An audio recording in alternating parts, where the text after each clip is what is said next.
In this video, I'm going to turn iPhones into Iron Man suit. I'm only allowed to use the materials and internal components inside an iPhone, and I have to transform them into a suit that can fly, blast people across a room, and even as Jarvis. However, there's a heavy price. I'm going to need millions of iPhones, and they will quietly end someone's life, because there's a creepy material inside every iPhone, which I'll explain later. But let's start with the armor. Pick up your phone right now. It's pretty light at about 200 grams, but only 30 grams of that is metal, which is what I need to build the armor. You see, the metal shell of Iron Man's suit alone weighs around 50 kilograms, twice as heavy as a medieval knight's armor. So firstly, I'm going to need 1700 iPhones, because 30 grams times 1700 is 51 kilograms. Now, that sounds like a lot, but things are only going to get crazier. However, there is a problem. Apple keeps changing the metal used in iPhones. Every Pro iPhone up to the iPhone 14 Pro used stainless steel, while the 15 and 16 Pro switched to titanium. Then, the 17 Pro went back to aluminum. Basically, I can't just throw every iPhone into one furnace, because when aluminum mixes with titanium, the atoms lock together into a stiff pattern called titanium aluminide. It sounds strong, but stiff metal can't bend when something hits it, so the suit would shatter like a drop plate. Therefore, I sorted every iPhone by material, and this is even better because every metal has its own specialty. Steel is the heaviest and toughest, so I used it in the joints, where the body is more vulnerable. Titanium is nearly as strong as steel, while being 40% lighter, so I used it in the chest and helmet. This allows the suit to withstand attacks, yet remain lightweight.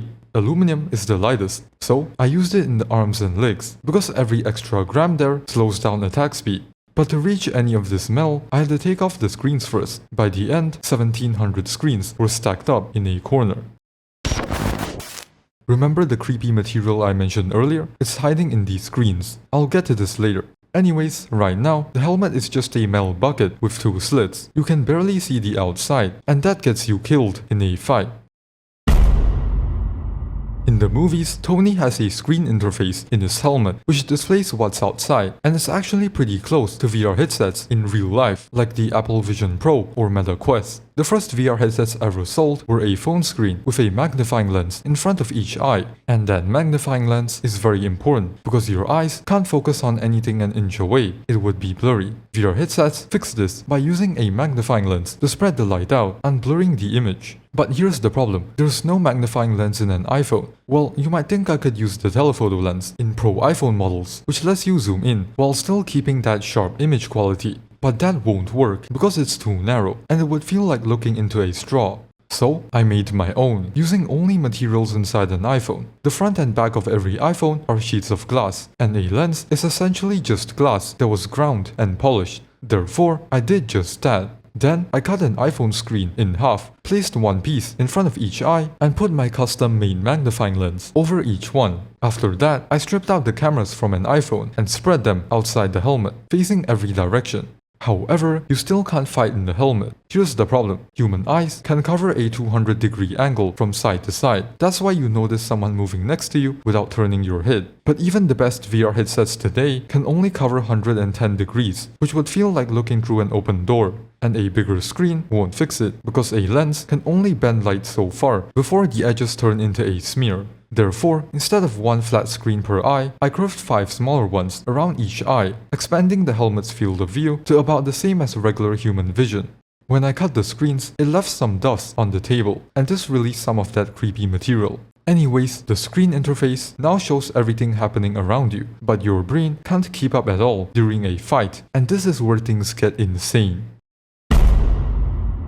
iPhones can already run AI locally, like Siri AI, because every iPhone chip has a neural engine. It's built for one job, which is solving the math used by AI thousands of times at once. So, I already have what I need to run Jarvis. However, one iPhone chip isn't enough to run large AI models like ChatGPT or Claude, because it can only do a few dozen trillion calculations a second. Now that sounds like a lot, but a single AI chip in a data center does 50 to 100 times that, and answering you instantly takes hundreds of those chips. I did the math, and I would need 50,000 iPhones, but I can't work on that many iPhones by myself. Therefore, I rented a warehouse and hired workers. It's no longer a one-man show. When we removed the 50,000 screens, some of them cracked, and my workers breathed in some of that creepy material.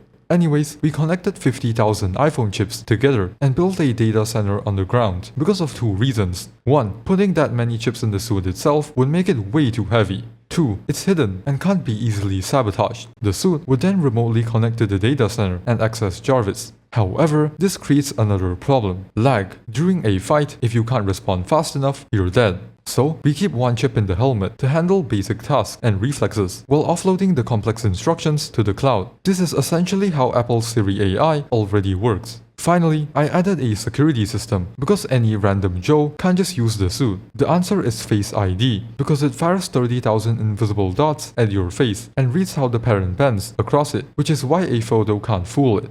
Now, the suit has Jarvis and only opens for the owner. However, the suit still can't move at the moment. Right now, the suit is so heavy, you can't even lift your own arm. So, the suit needs its own muscles, and they have to be instant. But there's only one motor inside an iPhone, and it's the little block that makes your phone vibrate, called the taptic engine. Here's how it works. Inside it is a magnet placed in a copper coil. When you push electricity through the coil, the magnet is pushed sideways, creating those satisfying vibrations. However, one taptic engine can barely push a piece of gum. Therefore, we don't use them directly. We take them apart for the two important pieces, the magnet and the coil. Now, here's how we turn them into muscles. Think about how your arm works. A muscle stretches across your elbow, and when it pulls, your arm bends. That's all a muscle does. So, we build the same thing out of metal. First, we strip the magnets and coils from 15,000 iPhones. Then, we stacked the magnets together and wound the coils around them. Basically, we just built giant taptic engines. After that, we mounted one across every joint in the suit. When electricity runs through the coil, it shoves the magnet sitting inside it. And because that magnet is bolted to the arm moves. Now, the suit can move, but you still can't control it. You might think that I could just wire it to your brain, but nothing inside an iPhone can read your mind. So, the suit needs to feel your body moving. And the answer is the iPhone screen again. Here's the interesting part. A touchscreen doesn't actually sense pressure. It releases a weak electric field and senses your skin moving closer. That's why it feels so reactive. Therefore, we line the inside of the suit with that same layer. The moment your arm shifts, the layer feels your skin coming closer, and the muscles move in the same direction.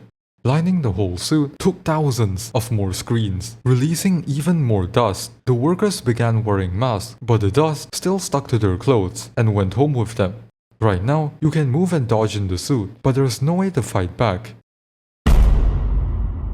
In the movies, the Repulsors do two jobs: blast people across a room and allow Tony Stark to fly. Newton's third law states that when you push something away from you, it pushes you back just as hard. Like when you fire a gun, your shoulder jerks backwards, and that kick is precisely what lifts Iron Man into the air. So a repulsor is essentially just a machine that throws metal incredibly fast. Here's how we build one. We wind a copper coil into each palm and boot, then drop a coin-sized piece of aluminum inside. When a huge amount of electricity floods the coil, it creates a violent magnetic field that flings that coin out. Point your palm at someone and it's a weapon. Point your repulsors at the ground and you start flying. Now, you might be wondering why we didn't use beams of plasma like in the movies, and we could actually make that using only iPhone parts. However, plasma cools down within a few inches of leaving your hand, so even though it looks cool, it can't actually let you fly. There's also another problem. An iPhone battery can only push out 15 watts at a time, but one repulsor shot needs millions of watts instantly, and stacking more batteries won't fix it, because batteries can only release energy slowly, like how a tap can fill a bucket but not throw one. Therefore, we used capacitors instead. Capacitors are basically that bucket. They store the energy from the batteries and release it immediately when needed.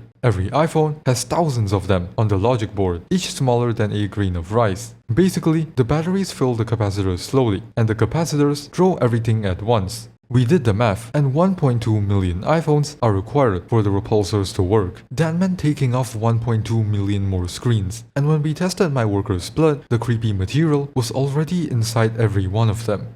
For now, there's nothing charging the batteries because there's no actual power source. So right now, you only get one shot. The suit needs a power source, something that keeps those capacitors full, and just adding more batteries won't work because it would make the suit way too heavy. In the movies, Tony Stark has the arc reactor. However, that's impossible to recreate using just materials in an iPhone. So, we made our own. An iPhone's battery is mostly its casing, copper, and glue. Therefore, we threw the packaging away and kept only the lithium, the part that burns violently. However, iPhone batteries don't contain pure lithium. It's mixed with other things like salt in seawater. So, we used electricity to pull it out and packed it into a can. Then, we set the lithium in the can on fire using the spark produced by the capacitors. You might be wondering why we didn't just burn the batteries whole, since a burning phone makes its own flames. But a battery fire goes off all at once and destroys itself, and there's no way to turn it down. We need a flame we can control, like the engine in a car. Now we have heat, but the suit still needs electricity. Burning lithium doesn't produce any gas, only extreme heat and white ash. So, we added a closed water loop in the suit using the cooling system taken from the iPhone 17 Pro. The heat then boils the water into steam, and that steam spins a mini generator, creating electricity. This is how nearly every nuclear power plant works.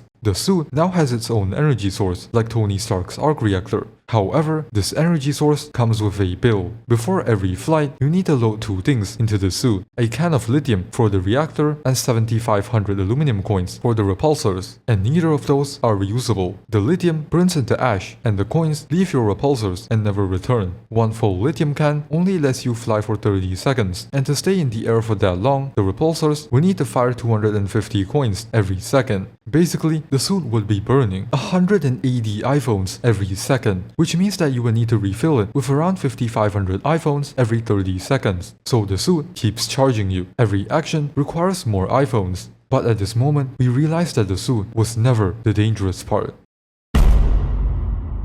Remember that pile of screens from the very first chapter? Every touchscreen has a thin layer of metal painted onto the glass called indium. It's transparent and carries electricity, and it's the only reason your screen can feel your finger, so it can never be removed. Without indium, a touchscreen is just glass. One iPhone barely holds a few milligrams of it, and it's completely harmless. But we took apart over 1 million of them. Here's what indium does to your body. Your lungs are lined with millions of tiny air sacs called alveoli, and each alveolus is coated in a slippery fluid that stops it from sticking shut. To keep that fluid balanced, your body sends in cleaning cells that eat the old fluid. But when indium dust gets in, those cleaning cells swallow it and die. So there's nothing to clear the fluid anymore. It builds up and it fills your alveoli one by one. You slowly drown in something your own body made. This is called indium lung disease, and there is no cure. But here's the creepiest part. Nothing hurts. There's no cough, pain, or warning. At an American factory, workers were diagnosed 1 to 2 years after their first day on the job, but the permanent scarring only showed up a decade later, and one of them died.